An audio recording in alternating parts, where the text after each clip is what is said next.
Salam sejahtera Malaysia, denyut nadi suara rakyat bergema di channel ini. Jangan lupa tekan butang subscribe, like dan share. Malaysia kita punya, cintai Malaysiaku, kita jaga kita.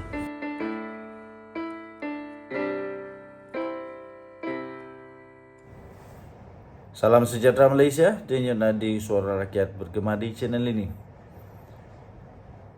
Pasti sekarang ini Nurul Izzah pun berada dalam satu dilema yang agak besar mengenai pelantikan dirinya sebagai penasihat kepada Perdana Menteri tanpa gaji. Pasti membuatkan dia berada dalam satu keadaan dilema yang sangat besar kerana perlu teruskan atau tidak. Kalau dia teruskan, okey. Tapi kalau dia tak teruskan pun okey. Sebab ini tak melibatkan gaji. Tetapi masalah dia ialah orang akan melihat itu sebagai satu nepotisme pula. Dan ada juga kebenaran bahawa Anwar Ibrahim tidak boleh sepatutnya untuk menyamakan dirinya dengan PAS yang melakukan perkara itu kalau ada. Jadi sekarang, apa kata jika Nurul Izzah pula secara sukarela mengundurkan diri? Anda setuju atau tidak? Sekiranya Nurul Izzah secara sukarela mengundurkan diri pula untuk menyelamatkan kredibiliti bapaknya sendiri, menyelamatkan kredibiliti PKR ataupun Pakatan Harapan. Anda setuju atau tidak? Selama lebih 2 bulan memegang jawatan Perdana Menteri, Anwar Ibrahim secara umumnya telah berjaya meletakkan dirinya sebagai seorang ketua kerajaan yang amat membanggakan seluruh rakyat jelata. Penampakan ke arah perubahan sebagai pemimpin reformis juga terlihat ada sinar di hujung terowong melalui kerja kuat dan satu demi satu pembaharuan yang diumumkannya. Rakyat rata-rata gembira sehingga ke mana saja Anwar pergi sambutannya amat membanggakan.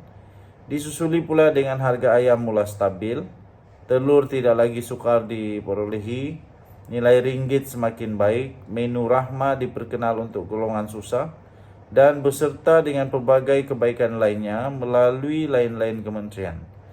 Negara ini tambah diyakini sedang berada di landasan yang betul untuk terus memacu kemajuannya.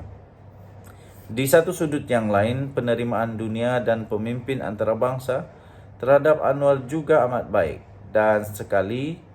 dan ini memberi harapan lebih banyak lagi pelaburan bakal mencurah tidak lama lagi.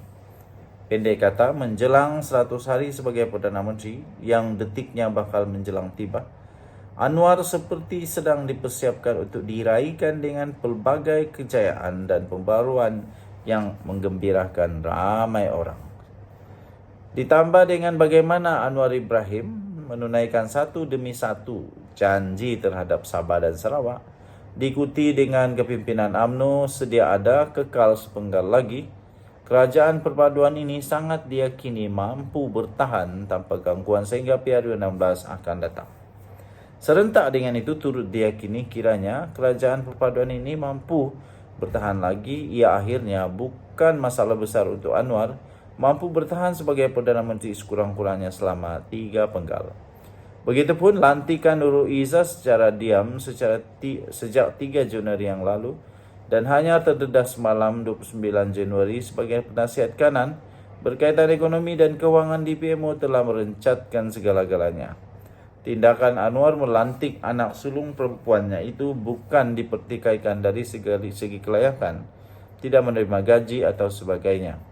Tetapi apabila seorang bapa melantik anaknya sendiri berhikmat di jabatan di bawahnya, ia dengan sendirinya membuka pintu fitnah, memberi peluru kepada lawan, membolehkan persepsi dijajah secara bermaharajalela, serta bertentangan dengan moral reformasi.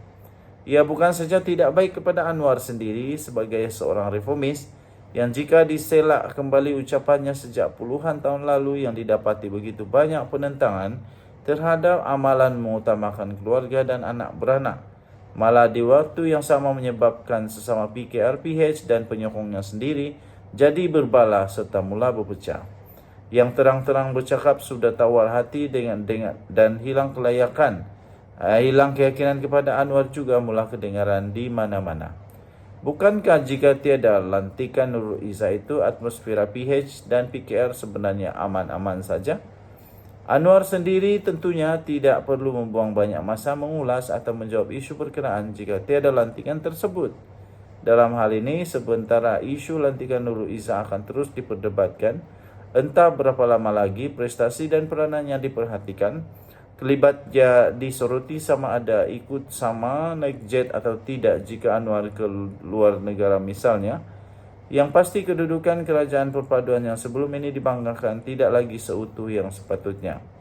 Percayalah, apabila rakyat mula mengomel dan mencemuh, sebagaimana banyak berlaku kepada beberapa kerajaan di seluruh dunia sebelum ini, ia tidak akan mampu bertahan dengan lama. Sebagai langkah paling harmoni dan menunjukkan dirinya anak baik, serta mau melihat bapaknya kekal lebih lama menjadi memimpin kerajaan perpaduan, apa kata jika Nurul Izzah pula sendiri menawarkan pengunduran diri secara sukarela daripada jawatan itu? Lagipun sebagai naib presiden lantikan dalam PKR, walaupun tanpa jawatan sebagai penasihat kanan di PMO, beliau masih boleh menyumbang idea dan buah fikiran melalui pelbagai saluran kepada Perdana Menteri atas kapasitinya itu. Jawatan itu pun tanpa gaji. Jadi tiada siapa yang rugi jika mengundurkan diri. Sebelum Anwar terus dikecam sambil tertekan dengan lantikan yang dibuatnya itu, Nurul Izzah melalui pengunduran diri secara sukarela itu berarti sedia melakukan pengorbanan untuk mengembalikan satu kedamaian kepada kerajaan yang belum pun berusia 3 bulan. Ini akan membolehkan ianya dikenang dan terus disanjung. Tidak mustahil akan memudahkan lagi laluan menjadi Perdana Menteri pertama wanita di Malaysia suatu hari nanti. Apa pendapat anda? Saya berpendapat ya. Saya setuju kalau Nurul Izzah membuat keputusan untuk menarik diri secara sukarela. Saya setuju. Kerana lagi pula ini pun memang bukan kerana wang, bukan kerana gaji.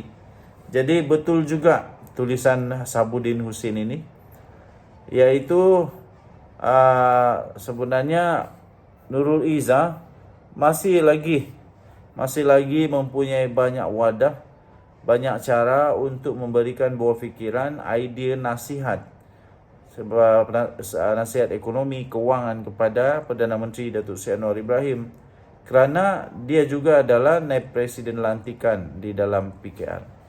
Jadi saya berpendapat secara peribadi, ada kebaikannya jika Nurul Izzah membuat keputusan untuk menarik diri.